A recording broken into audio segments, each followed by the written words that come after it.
సలార్తో కొన్ని అరుదైన రికార్డులు ప్రభాస్ సొంతమవుతున్నాయి. ఈ చిత్రం మరో మైలురాయిని చేరుకుంది. ప్రభాస్ ప్రశాంత్ నీల్ కాంబోలో ఫ్యాన్స్ కి కిక్ ఇచ్చింది.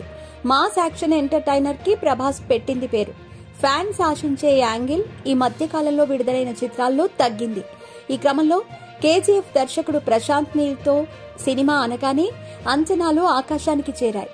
ఫ్యాన్స్ తో పాటు సినిమా ప్రియులు సలార్ కోసం ఆసక్తిగా ఎదురుచూశారు. డిసెంబర్ 22న వరల్డ్ వైడ్ గా సలార్ విడుదలైంది. ఫస్ట్ డే సలార్ 178.7 కోట్ల గ్రాస్ వసూళ్లు రాబట్టింది. 2023కి గాను అత్యధిక ఓపెనింగ్స్ వసూలు చేసిన చిత్రంగా రికార్డులకెక్కింది. క్రిస్మస్ వరకు సలార్ వసూళ్లు నిలకడగా ఉన్నాయి. వర్కింగ్ డేస్ మొదలయ్యాక నెమ్మదించాయి. ఇక 6 రోజులకు సలార్ 500 కోట్ల గ్రాస్ వసూలు చేసినట్టు నిర్మాతలు ప్రకటించారు. ప్రభాస్ ఖాతాలో 3 500 కోట్ల చిత్రాలున్నాయి.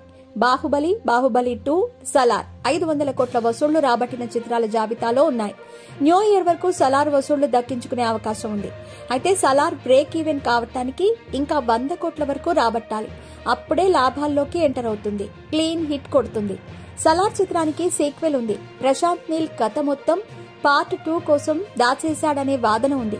అందుకే యాక్షన్ ఎపిసోడ్స్ అదిరిపోయినా కానీ ఎమోషనల్ గా సినిమా కనెక్ట్ కాలేదనే వాదన వినిపిస్తోంది. సలార్ మూవీలో పృథ్వీరాజ్ సుకుమారన్ మరో ప్రధాన పాత్ర చేశారు. ప్రభాస్ కి జంటగా శృతి హాసన్ నటించింది.